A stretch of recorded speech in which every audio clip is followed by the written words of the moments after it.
আসসালামু আলাইকুম। আজকে আমরা করব হচ্ছে হেয়ারিং টেস্ট আর এটাকে রেনিস টেস্টও বলা হয়। সো এটা কীভাবে করব সেটার প্রসিডিউর স্টেশনটা আমরা নিয়ে আলোচনা করব আজকে। তো ফার্স্টেই আমাদের স্টেশনে যাওয়ার পর যে জিনিসটা করতে হবে, আমাদের যে মানুষটার উপর আমরা এটা টেস্টটা করব, তো তার কাছে আমাদের গ্রেটিং নিতে হবে। সো গ্রেটিংটা কীরকম?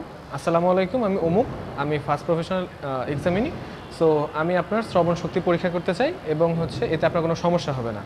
যদি হয় কোনো সমস্যা তাহলে আমাকে জানাবেন। এটা বলার পর তার কাছে অনুমতি নেওয়ার পর তারপরে আমাদের যে কাজটা করতে হবে, তো তার কাছ থেকে তাকে আমাদের মানে প্রসিডিউরটা সম্পর্কে একটু জানাতে হবে যে শব্দটা কীরকম হবে এবং তারপরে আমরা কি করব, এইসব প্রসেসটা আমরা তাকে জানাবো এবং তারপরে আমরা আমাদের প্রসিডিউরটা শুরু করব। এই যে আমরা যে বললাম যে গ্রেটিংস নেওয়া, তারপরে তাকে ইনস্ট্রাকশন দেওয়া, এর জন্যও কিন্তু অসপিতে মার্ক রয়েছে। এবং লাস্টলি আমরা অন্য কান মানে একটা সাইডের 1 ইয়ার যখন আমরা টেস্ট করব, তারপরে অপোজিট ইয়ারও টেস্ট করার জন্য একটা মার্ক আছে, ঠিক আছে? মানে আমরা 2টা কানই টেস্ট করব।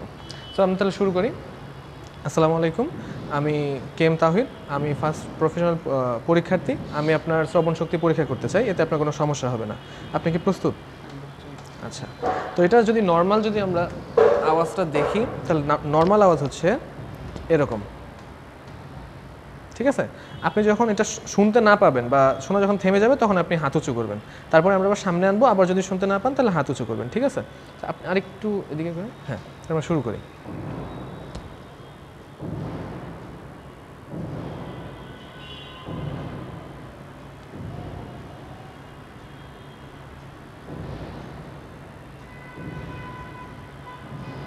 আচ্ছা, ঠিক আছে। তাহলে আমরা দেখলাম যে ওনার যে বনি কন্ডাক্টেন্সটা এটা হচ্ছে, আর যে ইয়ার কন্ডাক্টেন্স যে রয়েছে সেটা আমরা পরীক্ষা করলাম। সো তার এই কানটা নর্মাল আছে। তো এখন আমাদের করতে হবে কি, অপোজিট যে কান রয়েছে, তো অপোজিট কানও আমাদের টেস্ট করতে হবে, কজ এইটা হচ্ছে আমাদের হাফ।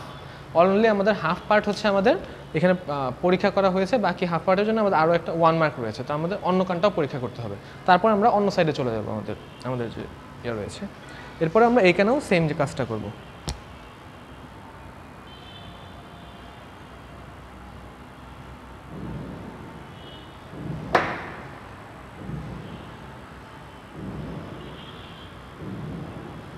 আচ্ছা, তো দেখা গেলো এখানেও সেম, আমাদের যে বনি কন্ডাক্টেন্সটা রয়েছে সেটা হচ্ছে আমাদের ইয়ার কন্ডাক্টেন্সের থেকে কম। দ্যাট মিনস এটা হচ্ছে নর্মাল কন্ডিশন।